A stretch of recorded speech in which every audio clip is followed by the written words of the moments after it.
little bit mix up.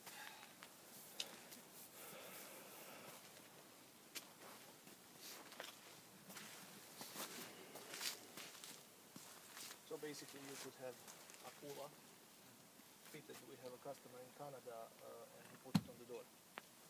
So he screwed it in from the back side, placed it, and then he's using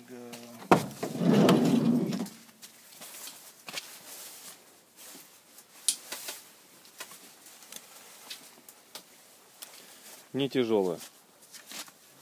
and then he's using this, plugging it into the lighter, and he gets 12 volts from the car. So he doesn't need a battery. That's good.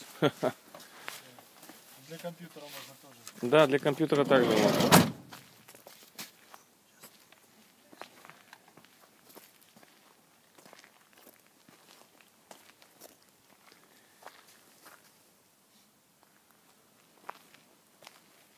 Для него можно придумать какой-то рюкзак сзади. Для акулы.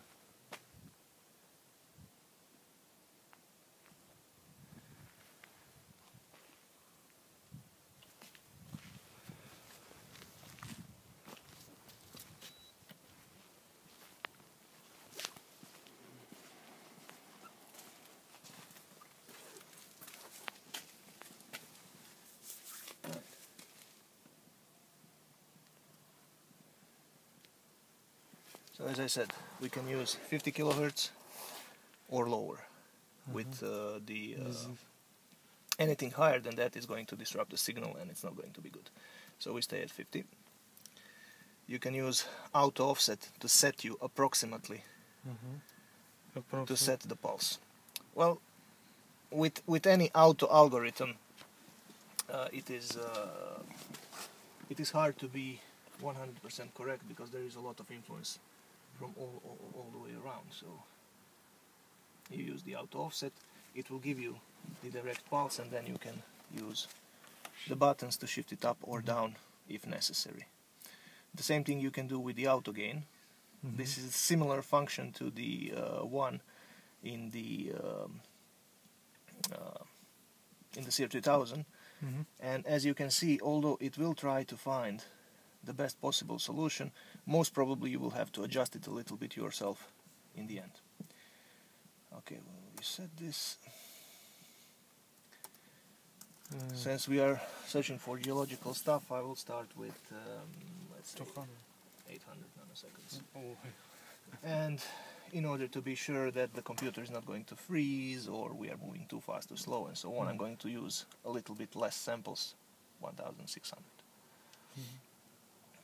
We apply it. We don't need to choose type antenna. No. You can choose, but It's automatically. for sub echoes, we don't have for our antennas. We have these defaults that you can use for the sub echoes. Since we are basically using the same plugins, but in different antennas, we do not have a default setting. But the default, the suggested settings are in the data sheets of the antennas.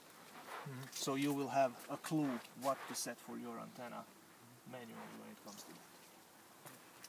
The filter settings can also be done through the auto setting, but for the sub echoes and for the MFC, since those are unshielded antennas, the auto setting is going to work, but depending on your surroundings, it might not be reliable.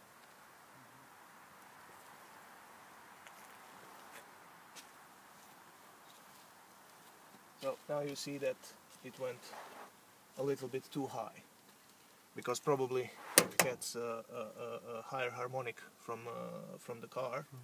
So we are going to address it manually. For the sub-echo 70s, they are called sub-echo 70s, but they are actually a little bit higher in the center frequency. So we should apply something like 60 megahertz to 300, 350. You can vary that in the 3000. 3000. 3000. I put 3000. Yeah. 350. Now we are more or less what we want to get. You can also use stacking. The stacking can be used from 1 to 255, and some improvement with the stacking is to be expected, but each and every time that you are using stacking, unless you are in point mode, it is going to slow down the process of collecting the data. So we are using 3 as a sort of a default. For geology surveys like you would be doing in type of soil which is not going to be this simple like here. As I told you, we have sand and then we are going to hit bedrock and that's about it. You could try using stacking to stabilize the lower part of the signal with going to, let's say, 10 to 15.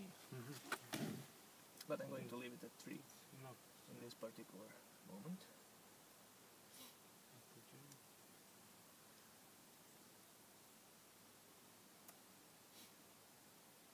I just lowered it a little bit so we know that we see the... We try the auto gain. And since we are standing, let's help it a little bit like this. And this. I'm going to lower this to 50. As I told you, if you have to go above 50, It's noisy data. you don't expect to find anything in that data because the level of noise and the level of the signal is going to be the same. But the auto gain will give you the general setting and what to expect. And here we can see exactly what is happening. We are passing through the sand for a long period of time. Then we are entering into the bedrock, which is a little bit cracked, and then we